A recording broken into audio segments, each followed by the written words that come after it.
What is good, guys? I don't know what happened to that video there. It's supposed to have some audio in the back, but it didn't. It is what it is. We are here live for the Champions League preview. It's here. It's been building up this whole week, it's starting to get to me now. I've been saying the whole week that I've been calm, that I've been, not feeling it in terms of the hype is there, everything else, but just not the nervousness. But today, I don't know what's happened, guys. Maybe it's Fiorentina you losing last night. You know how there was three Italian teams making it to the European finals, and now two of them, two of them have lost. So there's only one remaining. It could be a potential three L's for Italian teams in Europe. We went from Calcio is back, as Fabio Capello says on that cringy advert, and now it could be Calcio is L, or yeah. So it's all on us. It's all on us now to deliver the goods. And you can see I've added some new additions to the down below. If you notice, we got the three Champions Leagues. By the way, Man City fans, this is what a Champions League looks like. There's three of them, and then maybe potential for another one. Who knows, man? Who knows? I'm there. I'm hoping, and I'm confident the boys can do the job. And of course, the stream and then everything on this channel, guys, wouldn't be nothing without you. So let me see who is in the house. 46 people already. That's good to see. That's more than we usually get on a stream like this. Jun Liu, it's already 1 a.m. in Japan. I will go to sleep. All good, brother. You can always rewatch this. We still got, it's -2. It's -2 days to the final. So we've got tomorrow as well. I think I might do something tomorrow as well, to be honest. Maybe like call-in show where you guys can call in, give me just 3 or 4 minutes of your time, give me your prediction, how you're feeling, blah blah blah, and we'll go from there. Because I don't know if I can live tomorrow without talking about this game again. Muad Al Sharif keeping the hint hype alive. Much love from Libya. Much love to you, Muad. Harry from the UK. Everyone here in the UK has already written us off. Yeah, man. The Prem tardiness.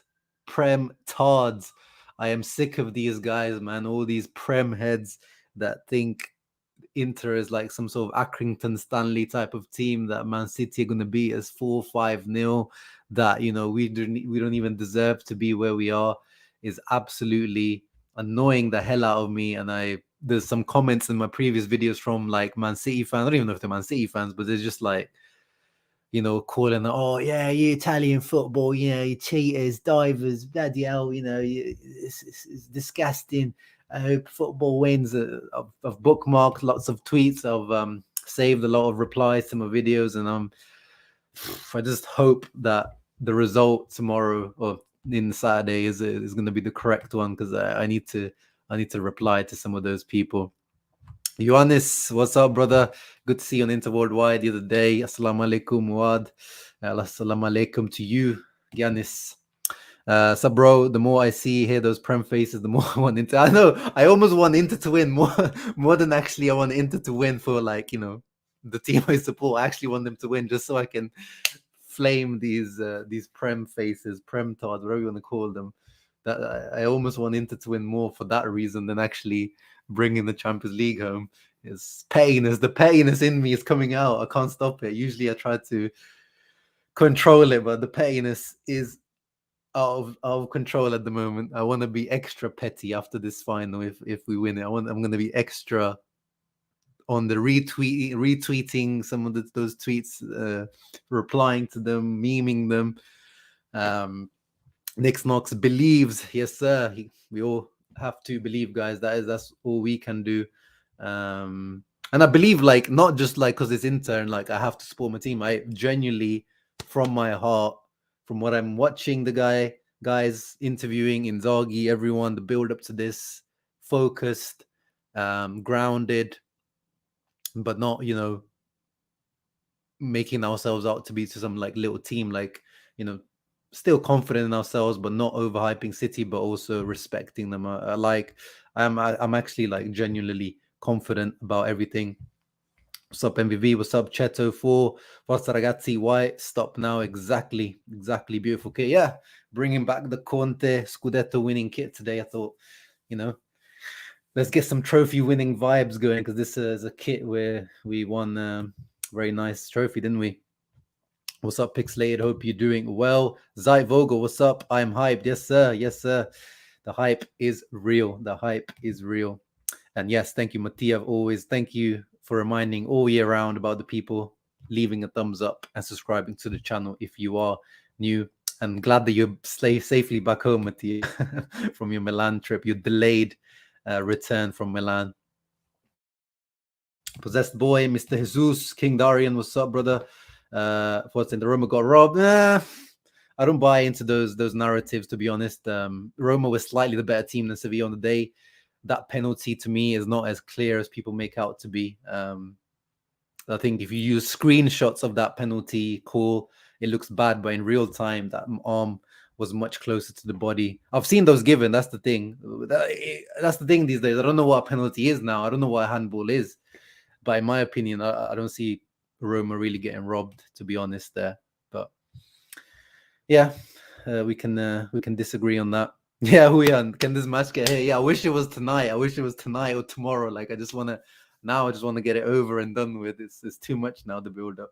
It's too much. Destiny Day is upon us. Yes, Smiley. D-Day. Destiny is upon us. The 4th UCL Destiny. Is it going to be this time round? Pushkar, I feel you, brother. I feel you. So hard to stay calm right now. Sophia, oh yeah, guys, make sure you check her out. I'm sorry, Sophia, that couldn't be. She's doing actually a match preview as well. She's got a Man United kit in the profile pic right there, but she's actually, well, she is a Man United fan, but her second team is Inter. And yeah, she's a channel that makes previews and stuff like that, reactions, videos. So check her out. I think she's from Sweden, but she does English content. So yeah, make sure you check out Sophia's football talk and her preview later on today. Yeah, Nene Nerazzurri, I feel the same as you. Abdu, what's up, brother? Possessed Boy, face orange, biting nails. Number 4 is incoming. Nix Knox. Number 4. Like Zanetti's legendary number 4. Chalanolu, long shot. I have seen live. Guys, imagine Hakan. Picture this, guys. Hakan in his home country. I don't know if he's actually from. Oh, no, actually, I think he's born in Germany. I think he's from Mannheim. But anyway, Hakan in his home country, in Istanbul, in that stadium, scoring a 30-yard rocket. Imagine the scenes. Imagine, just that would be. If there's any storylines to write, like if the script writers are writing right now the storyline for this final, that has to be right up there. A Chalanolu banger. Can't wait to rewatch this during Cardi later. Thank you, Giovanni. I don't know if I actually did the right content to watch whilst you're doing cardio. We seem to have a neutral fan in here. Goblin be tough for interfacing a very, very good. Yeah, there's no denying that. I'm not denying the City are superior team. They've got superior squad, superior coach. But at the end of the day, it's a game of football, and anything can happen in the Champions League final. As we know, any final, anything can happen. So I will believe. Oh yeah, no, 100%, Mattia. I've been waiting for that vlog for a while, so shamelessly plug. So make sure you check it out on Inter Worldwide. Mattia's vlog from his when he went to watch Inter Atalanta just a couple of weeks ago, the final home game of the season. Make sure you check that out. I'll call in for sure if I'm not at work. Yeah, tomorrow I'll let you know, Nix Knox, what time it will be at. We can do this, Joseph says, but we probably won't. But we might, and we will, but maybe not. But I think we will. Yeah, I think this comment kind of wraps up Inter fans. I think over the last week or the next 2 days, it's just back and forth. Like, yeah, come on, we can do it. And then you watch a clip of Haaland, and you're like, maybe not. And you see De Bruyne screamer, and you're like, yeah, probably not. And then you watch, Rodri passing out from the back and making a mistake. You're like, yeah, we can do this. And then you watch Man City versus Real Madrid 4-0. You're like, no chance. Hi, we are many since we all getting hyped, nervous as the game approaches. 100%, Ami, 100%. I've watched a couple Prem Head previews. They don't know which side of the pitch the strikers play. I think the has been starting. Yeah. Shouts out to Mo and the Inter Worldwide boys. and Interviews podcast with Gianni, like they actually did a good preview with the guys from Never a Foul, Daps. I've met those guys as well in real life, like the good guys, and they actually, gave into respect. They didn't do any of that crazy, arrogant Prem head talk. Good preview, so check it out on Inter Worldwide and Never a Foul. Both previews really, really good. What do I say to people that see Man City will win 4-0? I just say a word or some words that I can't say without getting, striked on YouTube. So I will leave it as that, Lucas. Not nice things. I want to say very unsavory things to those people, basically. Prem Tars are the worst. I agree. Eminem already achieved our goals. Yeah, and that's another reason why I believe in these guys, because as in our guys, because we have no pressure in terms of inter-season, regardless of what happens on Saturday. We've achieved all of our objectives. Of course, we've missed the main objective, which was the Scudetto, or even challenging for the Scudetto. But top 4, Coppa Italia, Supercoppa, Champions League final. For us, anything on top of this is a bonus. For Man City, even though they've won 2 trophies, the treble or just getting that Champions League is for them, it's almost going to be like a failure if they don't do it. So it's different levels of pressure for both teams. So I think it's going to be a factor, as much as Man City fans may try to downplay it. Every time Former Legends show up to watch Inter play, great things happen. Yeah, there's going to be lots of legends on Saturday, so hopefully they bring us the luck, Uyan. They bring us the luck. Otlo, this guy's going to be in Istanbul, this lucky guy, all the way from South Africa. This guy's traveling to Istanbul, one of the lucky guys out there. Let's flame the Prem, save football simultaneously. Yes, what a beautiful combo that would be. I truly believe the vibes are in a good place. Club fan dressing room. Yeah. Club still. I don't want us to get like blinded by this final. I still think the ownership situation still needs to be sorted out, and financially and all those types of things. Like, we shouldn't look past that now that everything is fine just because we made a Champions League final. I still hope the ownership situation is sorted this summer. Oh yeah, Shakira, I forgot about that this kid is the one we lost the Europa League final in. Well, it is what it is. I picked it now. We've got the Scudetto patch on that one anyway, so it's all good. It's all good. Most of them have already been on finals. They know that pressure, the World Cup, Europa League final. Yeah, 100%. This is a team with experience, but it may not be Champions League final experience, but still experience. I work with a City fan, so this win is needed not just for the fourth UCL, but for my sake too. Yes, Sanjar. You don't even live in England, so imagine me and Sanjar. I live in England, so I'm surrounded by not Man City fans, but like Man United, Liverpool, Chelsea, Leicester fans. Like, it's you need that win to just rub in their faces. Thanks from Oslo, Norway. Sorry, Scandinavian. Scandinavian. I could hear the Scandinavian in your accent, so I was right on that. You can order the new kit with the Paramount as a sponsor. It's on the website now, I believe. On the Inter official website. I don't think it looks good, to be honest. I wouldn't order it myself, but apparently you can order it with the with the little writing for the final. So it will say like Inter versus Man City in like a little gold or whatever color writing. It will say here. So for that, it might be nice to buy it as a collector's item, to be honest. But I'm not a fan of the Paramount sponsor visually. Karlsruhe SC legend. Is that where? I think that's where he started, right? Yeah, I'm looking forward. I'm looking forward to the Curva Nord. It's going to be massive. The TIFA. Apparently, it costs like 70K, as Wuyan says, like crazy. It's going to be like they're transporting it in like multiple lorries. Apparently, like one big lorry is carrying all the material. It's going to be big. It's going to be massive. And they've asked all Inter fans that are attending to be wearing blue and not like a lighter blue, because obviously Man City are also blue, but they're like a sky blue, light blue. So, like the Inter blue. So yeah, I'm looking forward to seeing the visuals of that coming together. I wonder what it will look like. But anyway, guys, let's get into it. The Finnish businessman.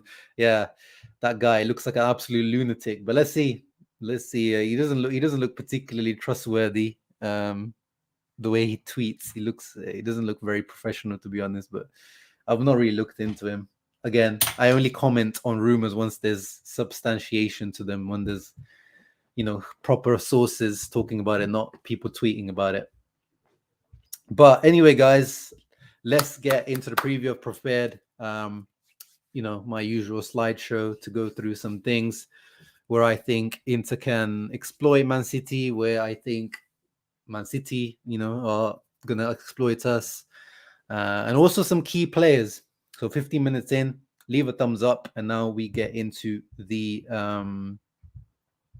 preview. Yeah, that's the name of the guy, Thomas Ziliakus. And yeah, his selfies are like blurry, look like they're taken from a Nokia from 2006. So I don't know what to make of the guy, to be honest. But straight away, guys, when I've been asked, on previews or from people around, like, who do you think the most important players are going to be? Oh, shout out to Football Kush in the house. He's here to gufare, as they say in Italian, or to jinx us. Milan fan, obviously, but check him out. He does make very, very good content. His editing is unreal. But yeah, when people ask me who do you think the most important players are going to be, and it's going to be every single one of them, obviously, but I'm just picked out a few because of storylines that I feel behind these guys, but also the importance of them within this match. So we start off with the first one. This guy, Champions League final, guys. It doesn't matter if you're the better team or the underdog, the goalkeeper is going to play a big factor. Let's rewind back to last year, Champions League final, Liverpool versus Real Madrid. Who was the man of the match? Thibaut Courtois.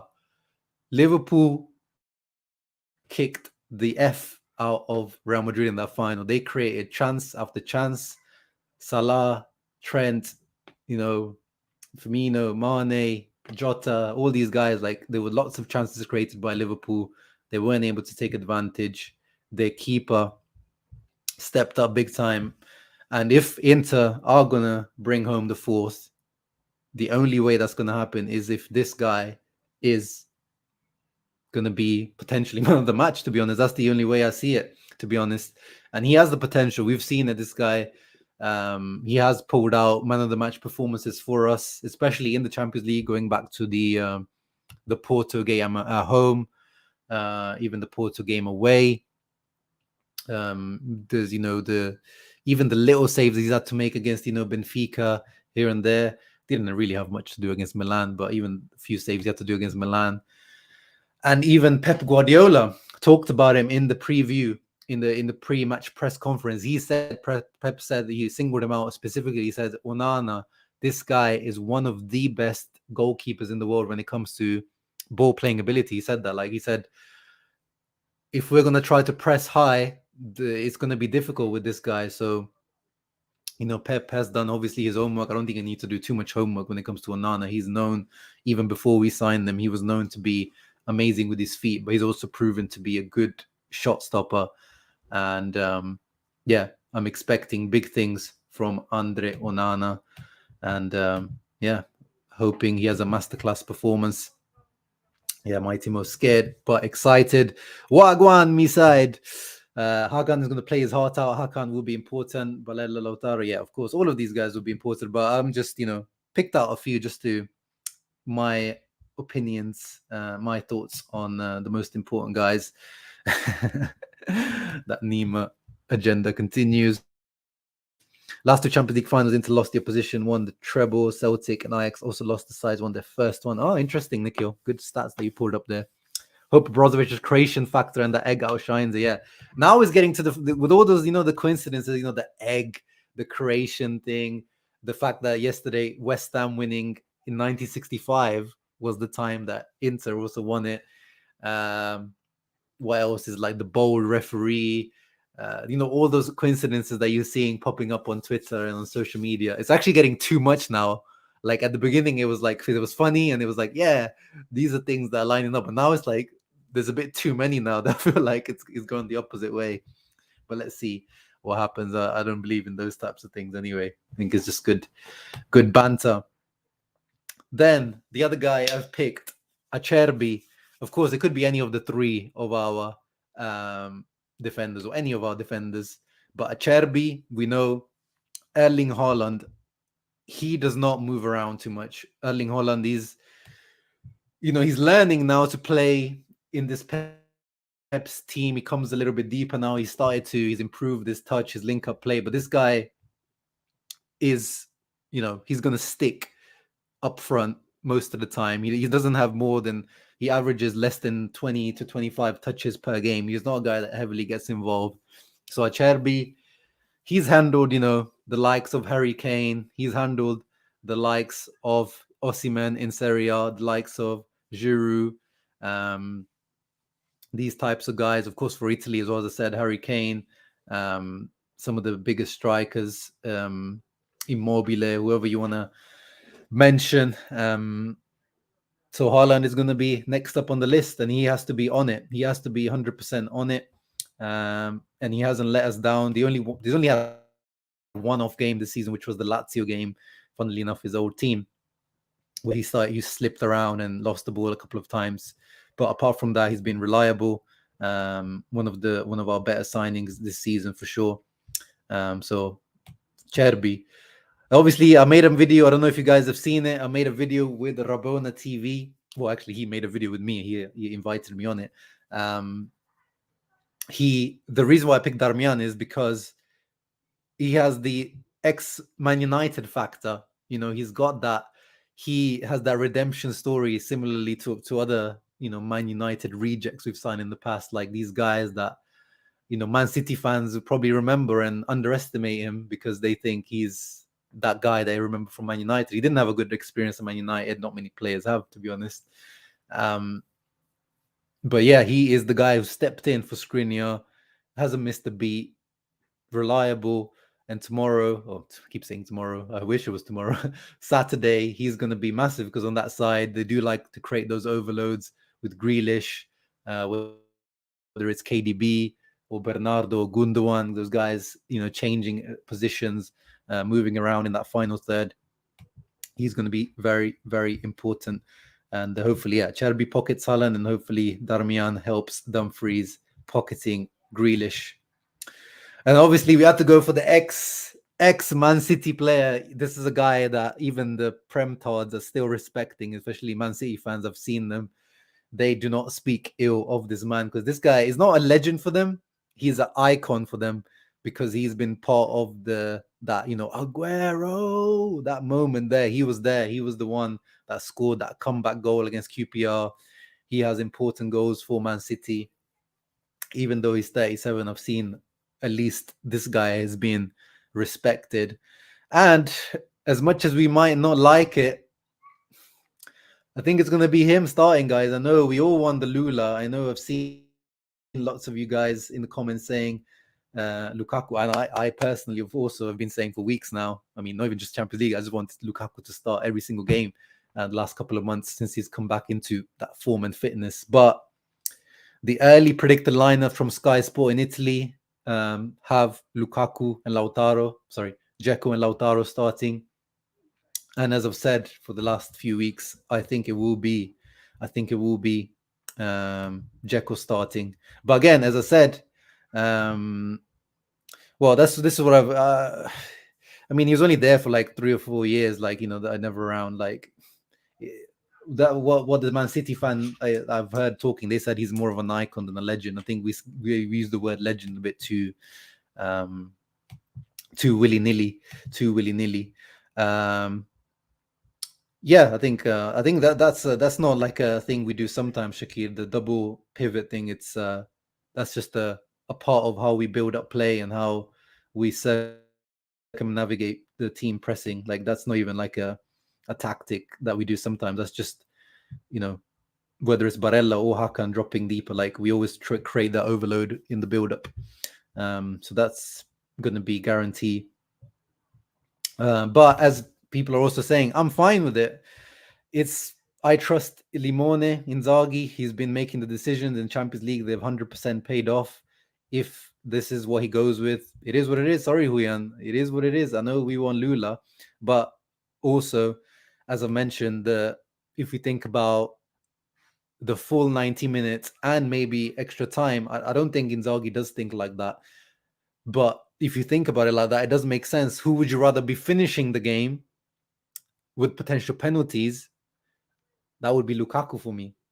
Because if you've got the freshness and the athleticism of Lukaku later in the game, an impact is potentially better. But I still would prefer Lukaku to start because I think he can complete 90 plus minutes. It's not like this guy only can complete 90 minutes. He's played multiple 90 minutes now. We know he's back fit, fully fit. Even if it goes into extra time, I still would continue playing with him. But as I said, I trust Inzaghi with the decision he makes. It's just my opinion. But I think if he does start Dzeko, that ex-Man City factor, and he has been our big game player sometimes, especially in the Champions League, he has turned up. Not just this season, last season, he was the one scoring the important goals when Lautaro wasn't scoring the goals in the group stages. So, yeah, he has got a penchant for these big nights, Edin Dzeko. So if he starts, full respect from me. Yeah, I mean, Lukaku makes much more sense, like tactically as well, 100%. Like in terms of the spaces that Man City will leave, I think there's very little you can say to me to convince me that Dzeko should start over Lukaku. But as I said, I'm not gonna argue with Inzaghi if it is what it is. It is what it is. City lost the 2 games at the season against 2 play. Yeah, I mean, I'll talk about that, Michael, in a moment. I feel like it's more of a coincidence than an actual, reason. But they will never have faced a team like us that has 2 strikers like ours, for sure. That's for sure. No one plays in the Premier League. Not many teams at all play. In Italy, it's more popular, the 3-5-2 with 2 proper strikers. But in England, very rare, very, very rare. Guys, do you know how many goals Dzeko scored against Roma? He has to score. Yeah, he's got against Roma, his other ex-team, he scores a lot. So good point, Mattia. And we've never played Man City in a competitive game, so it's just an interesting matchup in general. Just an interesting matchup in general. Shakir actually wants to go with the Dzeko starting. Yeah, it's hard. It's hard. I'm still team Lukaku to start, but as I said, I see both sides of the pendulum. I see both sides of the pendulum, to be honest. Yeah.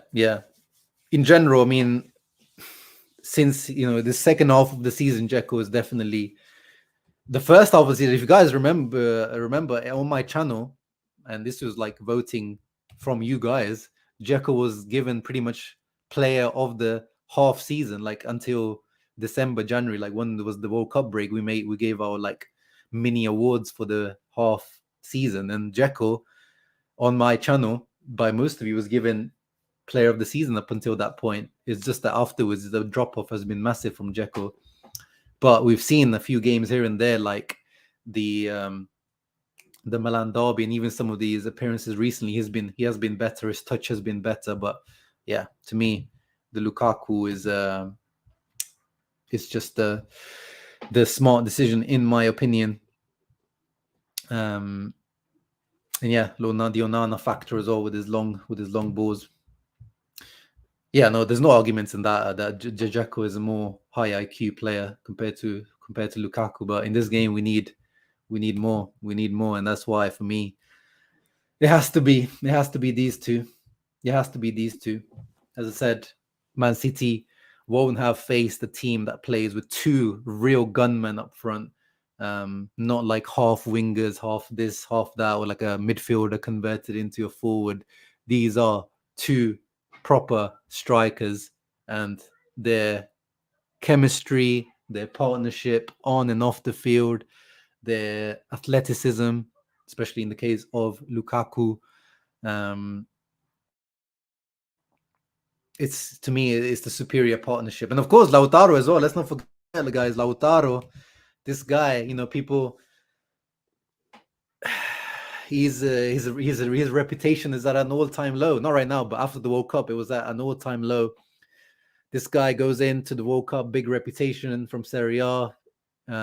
People that don't watch Serie A are like, oh, let's look at this Lautaro guy, and he completely, obviously, flops at the World Cup. We, as Interisti, know why. He goes into the World Cup with an injury. Ankle is messed up. Now he's going to get operated on his ankle, by the way, after the season is over. He's not going to join the Argentina national team for their games. And Julian Alvarez at Man City, the substitute at Man City, takes over from Lautaro in that team. So, and even on the big stage, yeah, he scored, the goal against the AC Milan, the 1-0, the clincher for the second one. But again, the 2-0 that we already won, like technically, like, that goal isn't a consequential goal. So I'm sure people are going to hold it against him. So we need something. We need Lautaro to be cooking something. He's going to be he's the guarantee that he's going to start. Like we can argue between Dzeko, Lukaku, whatever. We know that Lautaro is going to start 100%. And I hope Inzaghi doesn't take him out, to be honest. I know that Inzaghi likes to take him out around the 70th, 75th minute sometimes for Correa. I hope, unless it's really like, like an injury, I hope Lautaro stays on for the full game. There is no reason to take Lautaro out, and this one is the last game of the season.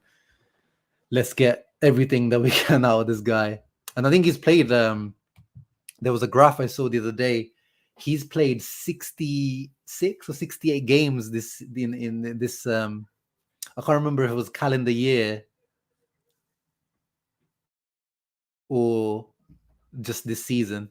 But like, yeah, there's only a few other players that have played more than him, or appearances. There was like Rodrigo from Real Madrid.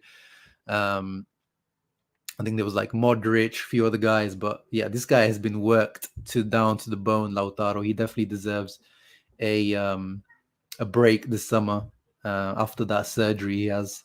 And hopefully he recovers nicely. If the game is tied at 50 to 60 minutes, it's better to bring Lukaku to come in to play extra time if needed. Yeah, that's the argument I've made, Eduardo. But it's just, I don't know if Inzaghi is thinking that. He strikes me as a guy who thinks within the 90 minutes.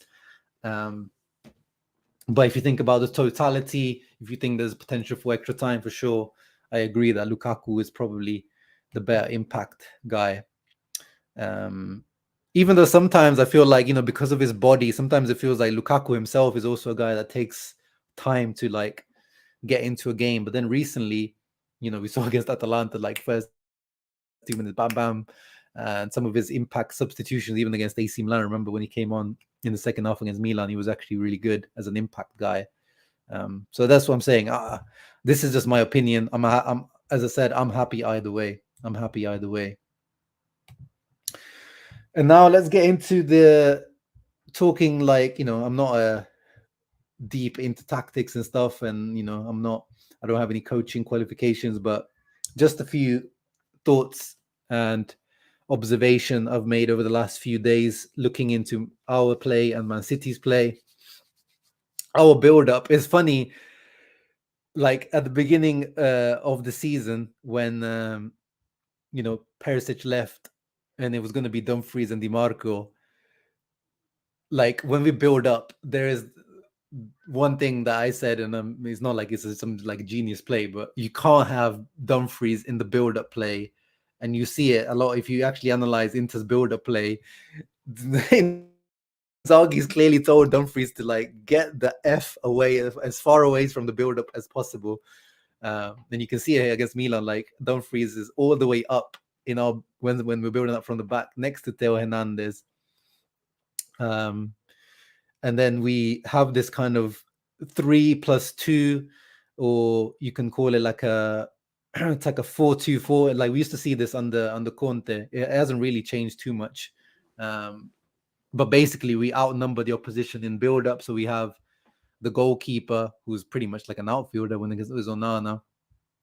You have the 3 centre-backs become 2, as like Bastoni or Acerbi come next to the keeper to allow him that sideways passing option. And then either Darmian slides to right back, DiMarco slides to left back, and you see Dumfries he slides all the way up front to also take advantage of his aerial ability.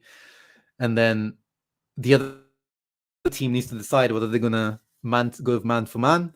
They're gonna press high. You see Milan here kind of try to press high, but then like Leao, you can see Leao wants to press. I think that's Acerbi there on the right of Onana, but then he can't go fully because then he leaves Darmian completely open. So we do have a very nice build-up pattern going these days, and it's working very well. It's worked. Milan are a high pressing team, but they could not figure us out. Man City are going to be a different beast. Man City are one of the best pressing teams in the world. They are ferocious. They've got some more. I want to say, I don't know if they're more athletic in terms of the players, because Grealish is quite athletic, but so is Leao. Haaland is very athletic, but the intensity of pressing, like Bernardo is like he's like a winger version of Brozovic in terms of running. Like he can run all day. Pep has turned Grealish into that workhorse now. Haaland is a workhorse, so their pressing from the front is really good. So it'll be interesting to see. But as Pep said, he's not sure whether he wants Man City to press that high up when we have a guy like Onana, because are you really going to gain that much from that pressing? So they'll probably have some sort of high to mid press where they'll press us up until the box. They'll probably let the centre backs and the goalkeeper have the ball,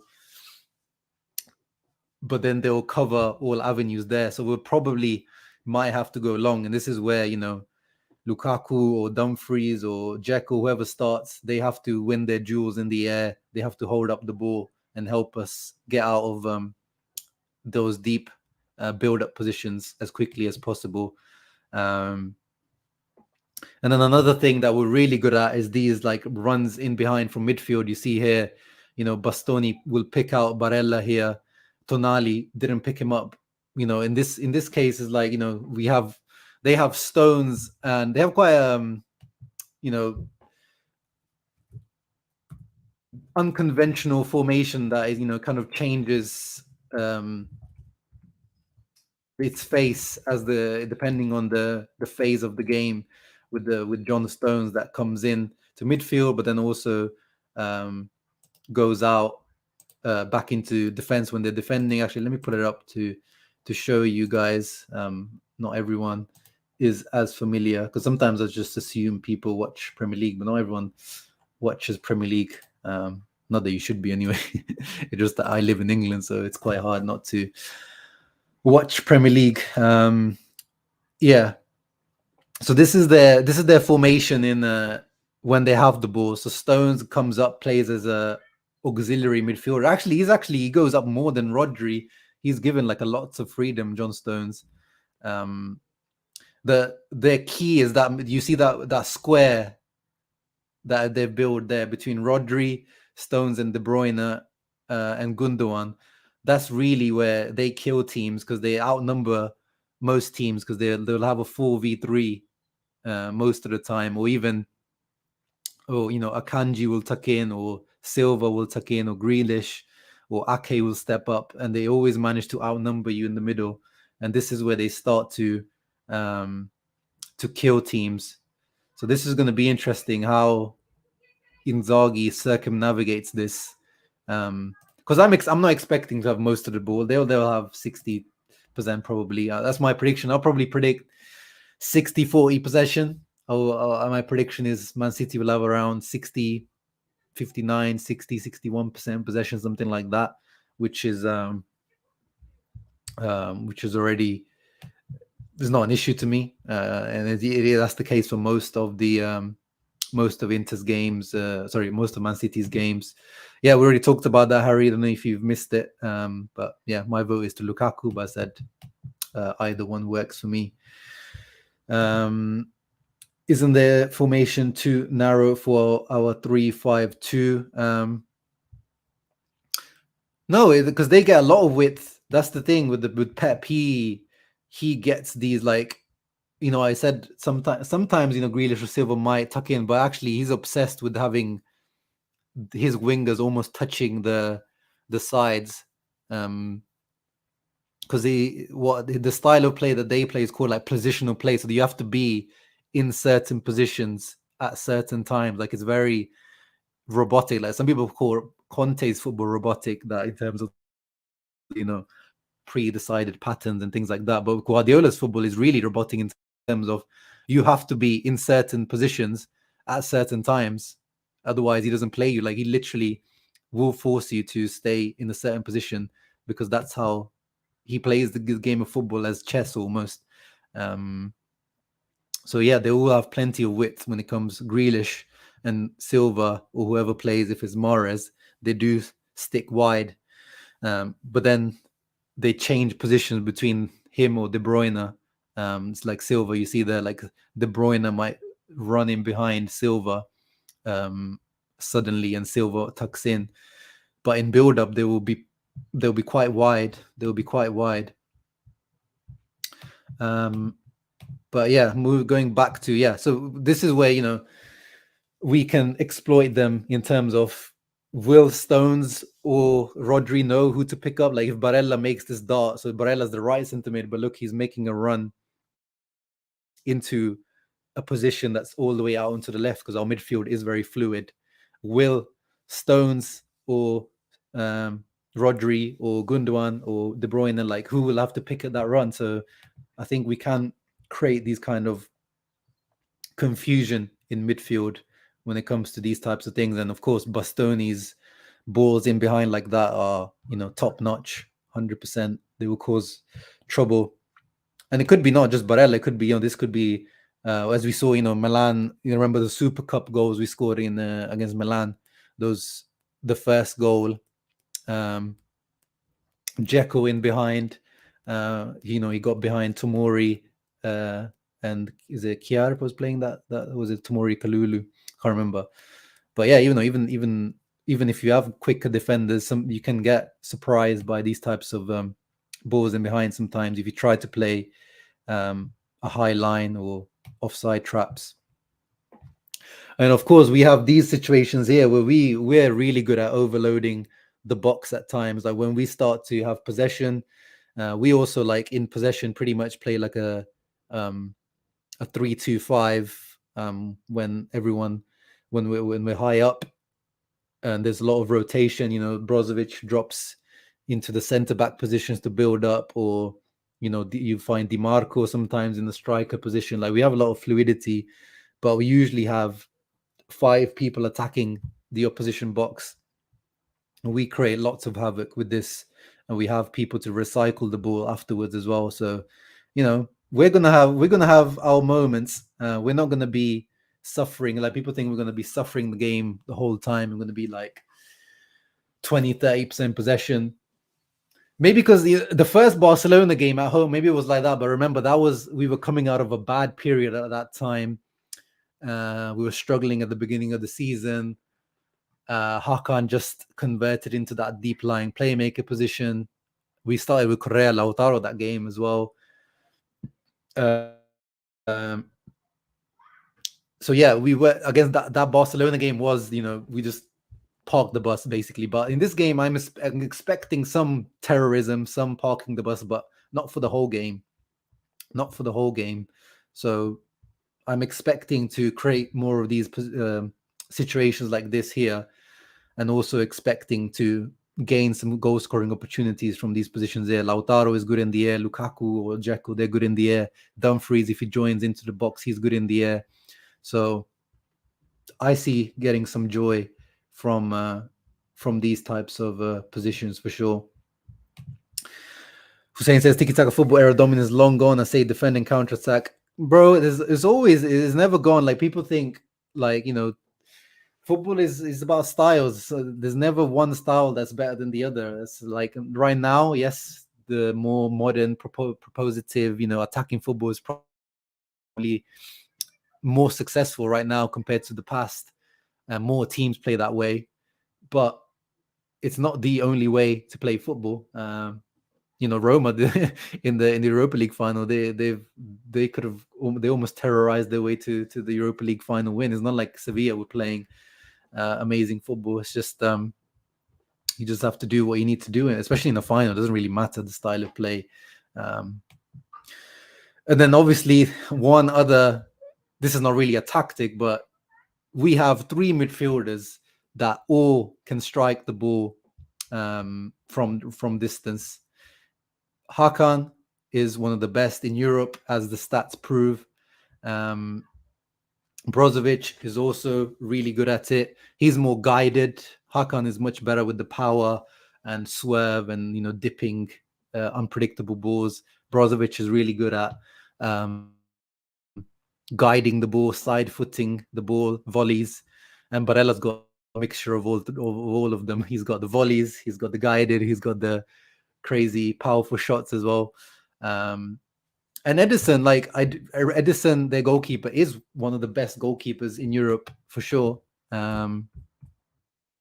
But if there was we're talking about margins here, but if there was little marginal things I would pick out in the team, Edison is actually one of them. In terms of, he's not always on it.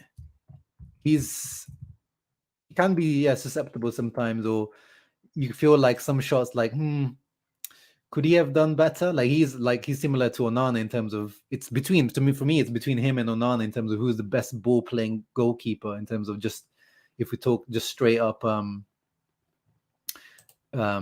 ball playing ability with their feet. But shot stopping, I don't know. He doesn't convince me fully, Edison. But again, I'm not saying that he's not a good goalkeeper. I'm just I'm nitpicking if there was things to nitpick. I mean, in the FA Cup final, they started Ortega, which is the backup goalkeeper, but for sure it will be Edison against us. Will Walker starts? I saw someone asked about Walker. So apparently he has a little injury doubt with him. And I saw that Guardiola said that he had a back issue. And so he was rested in training. So he didn't train with the team the other day, apparently. I don't know if he trained today or not. And I don't know if this is build up type of, those tactics. Mourinho the other day was saying that Dybala couldn't play for more than 15, 20 minutes. Then he starts and plays 60, 70 minutes. So I don't know if it's one of those types of situations. But he has been I saw the Interworldwide preview with the Man City fan. He said Walker hasn't really been that guy for them this year, but he recently has been drafted back in because they needed to face Vinicius against Real Madrid.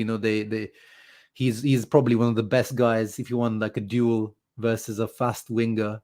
You've seen him against Mbappe for England, against Vinicius, and then against Rashford in the FA Cup final. So he gets drafted in for these 1v1 duels, I guess, which you wouldn't really need him for that against Inter, because you're not gonna be facing up to anyone 1v1 really against Inter, especially where he plays right centre back. That's Lautaro's position. Lautaro's not gonna really go 1v1 against him, and Dimarco's gonna avoid him like the plague if he plays. So he's not gonna be as useful.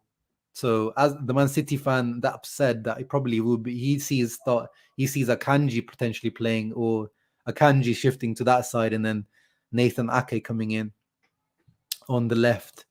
So let's see. And funny, Akanji as well, guys. If you remember, Akanji was strongly linked to us in the summer. If you guys remember, he was one of the options before we signed Acerbi. But obviously, we couldn't pull the trigger because we broke. But Man City signed him for 17 million euros, and he has been a great signing. So interesting. What will happen? Oh, there you go. Nick Saunders, I think he's a Man City fan. He said Walker said he's fit. Yeah, I saw his interview. He said, "Nah, I'm just old. I needed some rest." But as Dap said, I don't know if it's actually, it might be a better tactical decision to just start, because they play with 4 centre backs when you think about it, because Stones attacking, he goes up, but actually they play with proper centre backs if Walker goes out for Ake, which shows, in terms of how football develops, going back to that comment about tiki-taka football, but when you think about it, Pep is now playing with like proper centre backs, 4 of them. Would you have predicted that 2 or 3 years ago that a progressive team would be playing with 4 proper centre backs in their team? And Pep has realized that you can't play. Okay, you can play progressive football, but you need, when it comes to duel winning and actually a defending part, you still need defenders. Like that's why it was. Yeah, you can play like like how Inzaghi was playing Di Marco as one of the 3 centre backs last season. Yeah, okay, you can play it, but then sometimes you get punished for it. Arnautovic, Bologna game, remember the goal they scored against us that cost us the league. Not that goal cost us the league, but that game was one of the games that cost us the league. But yeah, it's one of those things that you can get as progressive as you want, but there's some fundamentals in football, like winning your duels, being able to outmuscle your opponent, being a good defender. I don't think those things are ever going to die.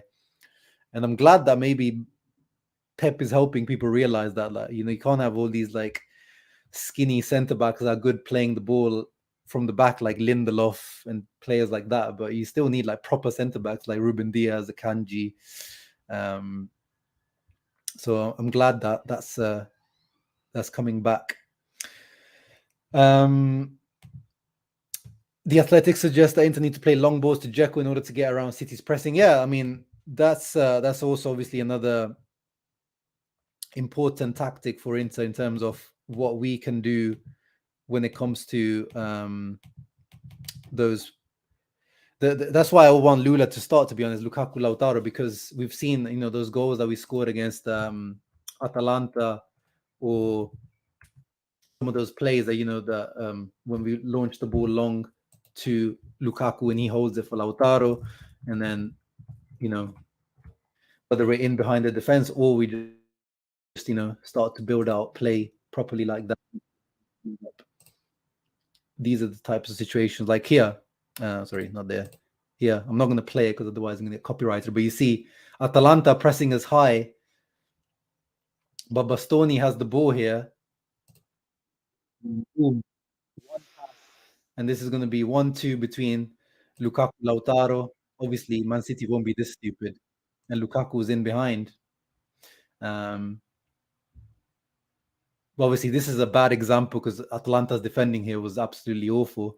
But those are the types of situations that Inter need to play off. We're not going to be able to be controlling the game and building up slowly as we do in Serie A. We're going to have less of the ball.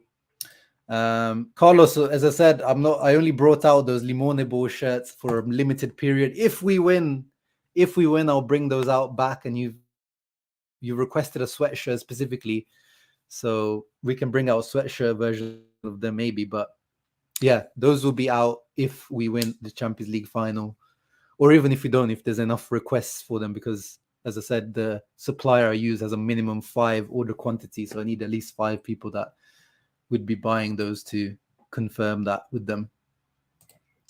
I don't know, to be honest, Shakir. I don't know. I think it is. I think it will. I've said for a while that I already know what the final lineup will be. So I think, yeah. He says that he doesn't, because they asked him about if he decided between Lukaku and Dzeko, and he said no. But I think he has. So that's just my opinion. Shouts out to all the long-time lurkers. I know there's lots of lurkers who don't comment or don't interact that much, but I appreciate you all as well. Even if as long as you leave a thumbs up, that's all that matters and helps with the Google algorithm. Yeah, I think if it comes to the to prediction, I mean, yeah, I think it's going to be only one goal in between. The City fans here observing. Yeah, don't observe too much. But yeah, let's get back into it. Weaknesses. Okay, yeah, Man City is pretty much a super team. They feel like they're unbeatable at times, but they also make mistakes. They're human. Rodri seems like a robot as well sometimes, that 100% pass completion rate, but sometimes they do make mistakes. They're human. And again, here is an example of a team that plays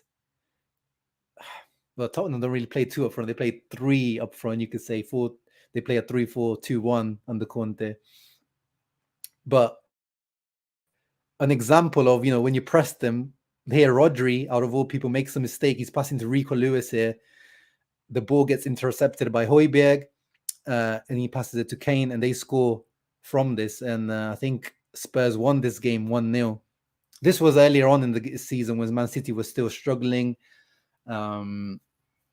They were figuring things out. Pep was tinkering a lot, which is crazy. The fact that he was able to tinker for half the season and still run away with the league is madness. But this was just to show, there are weaknesses to them. And yeah, they lost to Brentford. As Fat Gandalf says, like Brentford also play a 3-5-2. The goals that I went back to watch that game. The goals that they conceded don't really coincide with the fact that they have 2 strikers up front. Like the creation of those 2 goals weren't really the reason why City conceded those 2 goals. But I know the coincidence makes sense. The fact that it is a 3-5-2, because Brentford, one of the goals, they lumped it up to Ben Mee, the centre back was high up. He headed it to Tony and he headed it in. And then the other one was kind of like a counter attack. But it does show that, as I said, like the fact that Inter played this kind of unconventional 3-5-2 that not many teams in the Premier League play, with 2 proper gunmen, which will keep, their centre backs more occupied, I think, that they would be used to. Because most teams in the Premier League, they'll play less players up front to like match up with Man City. They'll try to play more players in midfield or more players at the back to try to keep it tight. Whereas with us, yes, we'll keep things compact in the 3-5-2, but we'll have still the 2 guys keeping, those guys occupied in behind. So it is going to be very, very interesting. Like on a tactical basis, it's going to be very, very interesting. Latin American journalists are now saying that Inter is going to surprise us, but we are losing. I hope we double surprise them. Nick says, compared to what we do against Spurs, not good for Inter. We just play awful versus Spurs. They're a boggy team. Yeah, but that's what I'm. But Nick, like, that's the thing. You can have a bad game. Like, Chelsea 2 years ago, was that not a bad game for Man City? So what we're doing is just talking about potential things that can happen. Like, what if you have an off day? What if you have an off moment? That's what I'm saying. You had an off moment. You might have had a bad game there, but Tottenham only scored once, and that was because of your off moment within that game. Whereas Chelsea, they didn't particularly play great against the Man City 2 years ago, 2021 final. They parked the bus. They had 1 or 2 opportunities. One made big chance, the one that Havertz scored, long ball in behind by Mount into Havertz, goes around the keeper, scores. And then I think Man City only had like 1 shot on target that whole game, because Chelsea closed up so well. So that's also an opportunity. Yeah, Pai Balotelli tomorrow. As I said, if I get time tomorrow, I'm not 100%, but I think tomorrow we'll do a call-in show. So keep a lookout on the channel tomorrow. Moving on. Inter's weaknesses. Maybe Man City fans will be interested in this. Di Marco. So if you had to ask me where I'm most worried by Inter, it's like not Di Marco specifically, but Di Marco's, he's got a tendency to defend crosses. Like he doesn't close down, and the way he defends crosses is not the most convincing. Like in this opportunity here, like Kandreva, he scores off this, by the way, if Man City fans don't know. The guy who's crossing scored from this cross because Di Marco gave him too much time, and then the ball deflects slightly from his leg, and he's got a tendency to do this. So Bernardo, so the thing with Man City, they've got like, wingers that they want to cut inside with their crosses. So Silva will want to cut in with his left foot, and Grealish will want to cut in with his right foot. But Di Marco has to be much tighter. He can't let those balls in, because Haaland is an absolute beast in the air. Grealish could come in from the far post and things like that. So this is, if I had to ask or if I had to say one big worry for me is these positions here, or if the KDB, KDB loves picking up these positions in there as well, from these half spaces. Like here, how can you give KDB that much space and time to cross in? This is a goal, by the way. This is Man City versus Wolves. You cannot give KDB or Bernardo Silva or Mahrez or whoever starts for them that much time to whip in. Yes, Acerbi is good in the air. Darmian's pretty decent in the air. Bastoni's good in the air. Onana's good at collecting crosses. But when you whip a ball that quickly, and when you have a beast like Haaland that runs onto headers like a predator, there's not much you'll be able to do. So we have to avoid these situations there. We have to 100% avoid these situations there. DiMarco, Dumfries, both of them, I'm watching you. You guys have to be much, much tighter. And yeah, here's the situation on the other side in terms of if you cutting in from the left with the right boot, when you whip these crosses in, it's almost impossible for defenders if you whip it correctly, or if you give them that much time. If you give KDB that much time, it's a big worry. And then the gaps between in general, when you have a 5 at the back formation, the biggest gaps usually are between the left wing back or the wing back and the center backs on the sides. And KDB also likes to pick up those positions. So he makes those runs, in behind David Silva, Bernardo Silva. And those, that's another area that concerns me, as the game man's said as well. Haaland has a tendency to head the ball straight down rather than more towards the goal. That's what strikers are taught to do.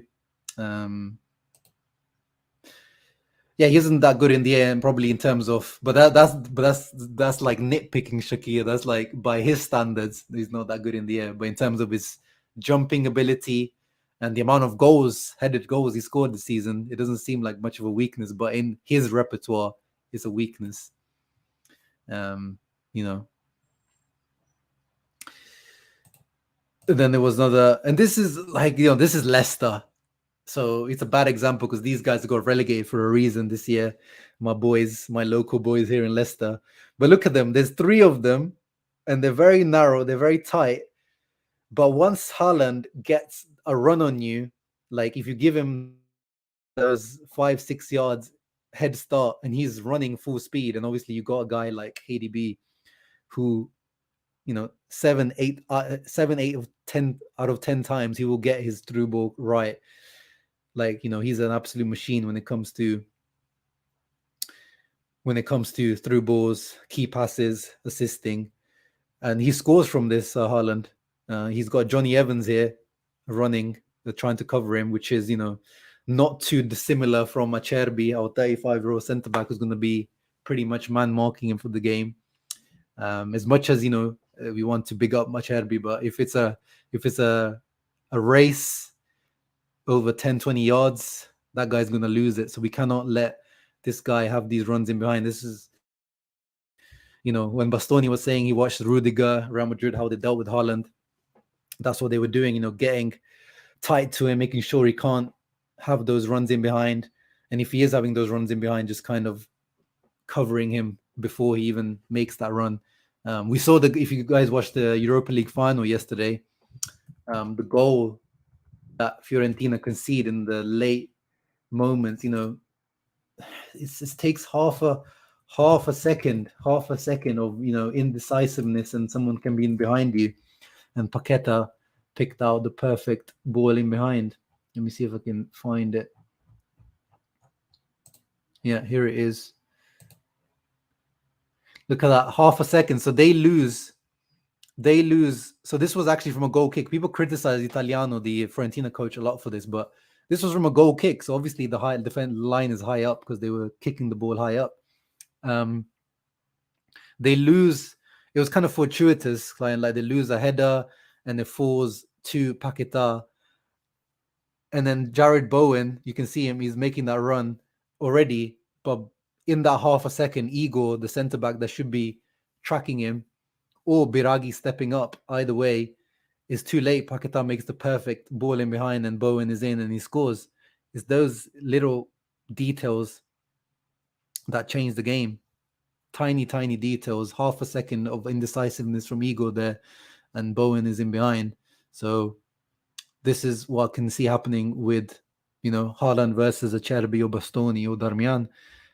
By the same time, this can also happen on the other side. Half a second of indecisiveness from Diaz or Akanji or Ake, whoever it is at the back.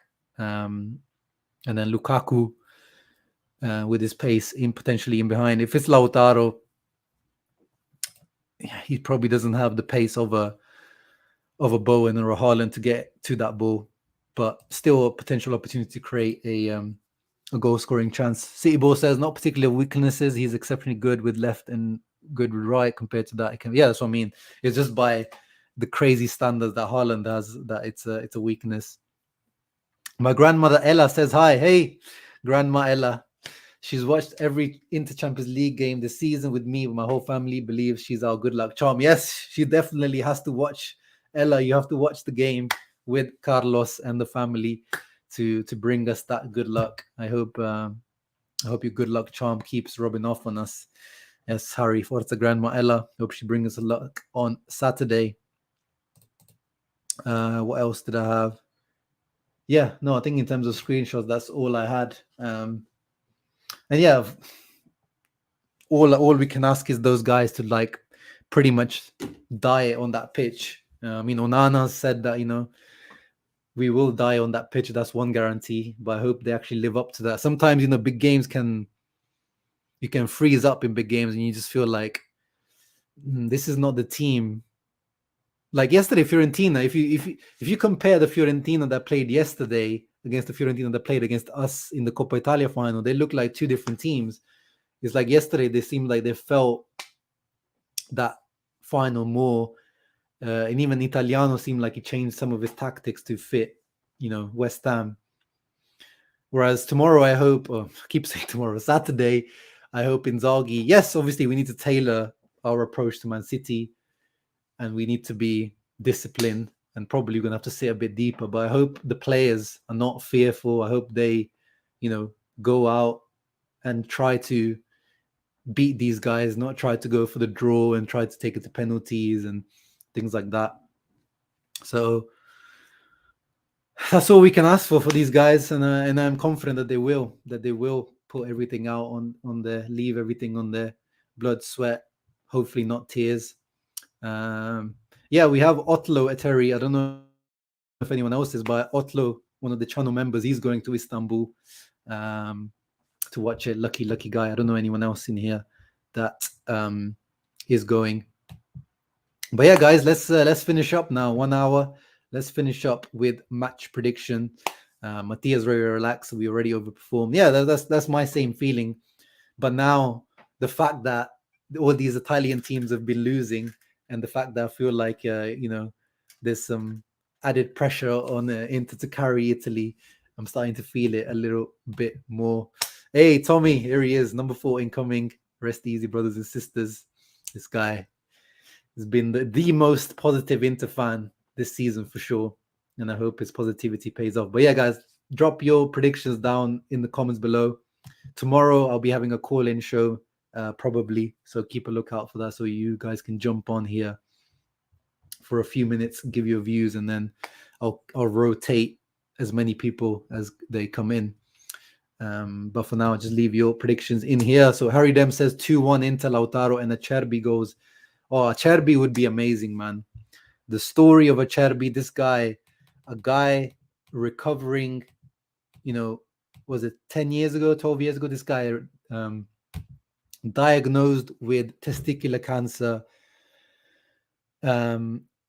recovers from that, becomes, a massive player for Sassuolo, gets a move to Lazio, becomes a massive player for them, wins the European Championship with Italy, falls out with the Lazio fan base, moves to Inter. People don't rate this guy, becomes a stalwart at the back, a leader at the back. It would be an amazing story if this guy scores. And he's been trying all season, hasn't he? This guy's been trying those 30, 40-yard screamers. And imagine if it comes off on Saturday.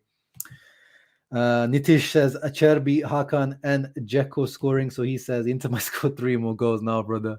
As much as I want to be positive, I cannot see that much positivity, honestly. I just cannot. These guys don't concede many goals. Like if they concede, it'll be like 1 goal or 2 goals max. Like these guys don't concede 3 goals. I really, really don't see it. In my opinion, it would be 1 goal in between the two teams, whoever wins. Shakir, another confident Inter fan. City 1, Inter 3. By the way, guys, are these like your actual predictions, or are you being just like, is this your heart speaking, or you actually speaking logically? I want the logical replies. I know that we all want to be confident in here, but I want your real thoughts. I want your real thoughts in here. RDP says win 1-0 or lose 4-0, so no in between for him. Yeah, Harry, no worries. Bro, ain't gonna jinx it. You going with the 1-1, but the 1-1 thing that died ages ago, Eduardo, because Inter lost in there against Napoli, so I had to get rid of that. I had to get rid of the 1-1. And it doesn't work in the final because it just takes us to extra time. But I am gonna go for a tight scoreline. 3-1 Inter. Could tomorrow be a bit later? It'll probably be around the same time, Colombo, to be honest. It'll probably be around the same time, maybe a bit later. Yeah, if you want it to be a bit later, we can make it, because it's 8 p.m. UK time. I could do it at 8 p.m. UK time tomorrow. Besisa said 3-1 Inter, another confident guy. Rob O says Inter 2-1. Matthias says Hakan Screamer 1-0 for the. Oh, that is the scoreline I want. I want the Catenaccio, park the bus. I want English fans to be crying. They're saying, "Oh, Italian team is so boring. They park the bus. They serve, they dive, they cheat, they do this, they do that." I want those tears. If it's gonna be a win, I want it to be the most painful possible win type for the English fans to take. Never says 2-1 Inter. Rodri says 2-1 Inter. Wow, everyone's feeling confident. I thought the fan base would be kind of quite negative, to be honest. That's what I've been seeing. A lot of realism, let's say, not negativity, but realism. But it's it's yeah, Eduardo, you've been spending the last few weeks saying I don't want to jinx it. Like you're the most superstitious man. I don't know how superstitious South Americans are, but if they're anything like you, they're the most superstitious people on earth. Ami says 2-1 Inter. I dreamt it. Hey, hope your dream was accurate. Mateo says 3-1 City. There he is. There's a real Inter fan. 3-1 City, even though Hart says 3-2 Inter. I really don't see such high scoring affair. Like finals are very, very rarely high scoring affairs, Champions League finals, unless you go back to, last time Istanbul final, what was it, 3-3 Liverpool Man City, the famous. But usually these Champions League finals are much tighter affairs, much tighter affairs. Please predict 1-1-0. F it then. I'll go with the superstitious 1-1 prediction that I've been doing over the last few weeks with Inter. I'll go with that. 1-1 extra time. And then whatever happens in penalties happens. If it's Lukaku on penalties, then we win on penalties. Mohammed says 1-0 Inter, inshallah. Eduardo says either 1-0 or 2-1 either side. Yeah, that's my realistic prediction, is like 1-0 to either side or 2-1, like very, very tight margin. Either we win 1-0 or lose big, but I feel Inter might just pull off the greatest performance at the biggest stage of European football. That would be, woof. Have you dreamt about Honda lifting the trophy? I actually haven't. I haven't even pictured it. I can't even picture, actually, even if you mention it. It just feels like so surreal, the fact that our captain Handanovic could be lifting the trophy, that trophy, especially the one right there. This is not the stream to talk about it, brother. Sorry. Shameless. Yeah, City Boy, you can call us shameless, but you know, you're on the Inter channel right now. To hell with Logic. We're in a Champions League final. Logic went out the window a long time ago. That's true. That's true. That's true. Pedro says 2-1 Inter, Lukaku and Hakan. Bro, you have got to go 1-1. You got to keep it. Yeah, that's what I said. 1-1 from me. You guys asked for it. It has been working mostly this season, so I'll go for the 1-1 prediction. And yeah, as I've also promised to Nick Snox, if Gagliardini comes on and scores a goal, and it has to be in to win, I'll buy a Roberto Gagliardini shirt as well. But yeah, that is a picture. That would be the meme to be all memes ever created in the history of memes. That Gagliardini lifting the Champions League trophy, like the biggest meme in the Inter community, lifting the Champions League trophy. That would be it would break the Inter Twitter, like it would just break it. Reddit, Facebook, they would be broken by this picture of Gagliardini lifting the Champions League trophy. So yeah, I'll pay that shirt for you. Nick Snox. Oh my goodness, I'll pay. You don't have to pay me to wear it. I'm a man of my word. I'm a man of my word. If that happens, I will do it. I will do it. They're not immortal. We can do it as David and Goliath. Yeah. 100%. I'm uncomfortable with so many people rooting for us to save football. Just hope we can give us. Yeah, there is that extra bit of pressure on Inter from like, you know, the Man United fans, the Liverpool fans, and like, you know, the anti-Man City, I guess, that are all like rooting for Inter to save football. But I don't think that would translate over to players. I think that's more within us as a fan base, that we know what's going on. Starting 11 on both sides. Yeah, I mean, it's going to be basically both teams. It's pretty like decided, I would say. Like the only doubt for Man City is Walker, whether it's going to be Nathan Ake coming in or not. But this is going to be their starting 11. And for Inter, it's going to be the starting 11 that we had against AC Milan in the derby, apart from Mkhitaryan. So it will be Brozovic coming in for Mkhitaryan, who is injured. Well, he's back on the bench, but he won't be probably fit to start. So it'll be this lineup plus Brozovic. I think it's pretty decided, in my opinion. No, I don't think there would be many surprises, to be honest. But yeah, hey boy, I'm in the house. Please, Uncle G, win, bro. That's what I'm saying. This guy's a Liverpool fan. This is what we're just talking about. That there's this anti-Man City. I guess these guys will be all rooting for Inter to win it. So don't worry, bro. We'll do the job. We will save football. We will save football.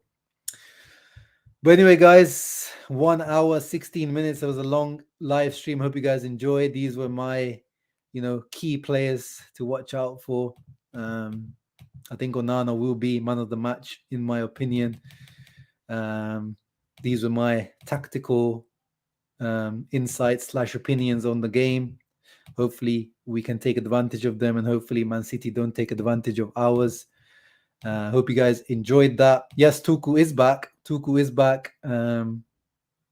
Okay, again, I don't think he's fit, so I'm not going to say luckily, because I don't want to wish on injure any player, but yeah, he's not really fit to. Maybe he'll be a substitute as usual, but as I said, I want Lautaro to be playing the whole game regardless of what happens. And yeah, substitute. That's the thing with Inzaghi as well. You know what the substitutes are. DiMarco around the 65th, 70th minute, because he'll get gassed out. For Gosens, then probably, depending on how the game goes, one of the midfielders out for Mkhitaryan if he needs to make an impact. So if we need a goal, I can definitely see Mkhitaryan coming on maybe 50, 60th minute. And then obviously if Dzeko starts, Lukaku will be coming on around the 60th minute. Those typical substitutions. Bellanova, No, you know Belanova won't be coming on unless we're really, really desperate. I really struggle to see Inzaghi putting a youngster like Belanova on. Skriniar, unless we really like, if Darmian gets injured or Acerbi gets injured, I really struggle to see Skriniar. He's not match fit. He hasn't played any minutes since March. Yeah, I don't think we're going to see. And this is unrelated to the off-field stuff. I just think it doesn't really make sense to give Skriniar any minutes because he's not match fit in any way, shape. So, yeah, hope you guys enjoyed that. Leave a thumbs up, subscribe to the channel. As I said, tomorrow is not 100% guaranteed, but I think I will try to do a call-in show one day before the final. And it is what it is. We shall see if the boys come through. As I said, I am confident in my boys to show their best out there, whatever the result is. Guys so confused. Yeah, that will be a substitution where Guardiola will be thrown. It's like, whoa, I didn't know what could happen. But yeah, see you guys tomorrow, potentially, obviously. See you guys. I don't know what my plan is for Saturday still. I still don't know whether I'm going to London or not with Interclub London. Or what I'm doing, whether I'm watching it on my own as usual. So yeah, I will see you at some point to react for sure. But yeah, see you guys tomorrow potentially for a call-in show. Ciao ragazzi, comment down below your thoughts if you're watching this afterwards. Leave a thumbs up, subscribe to the channel. Forza Inter. Let's bring that fourth Champions League home, baby. Let's go.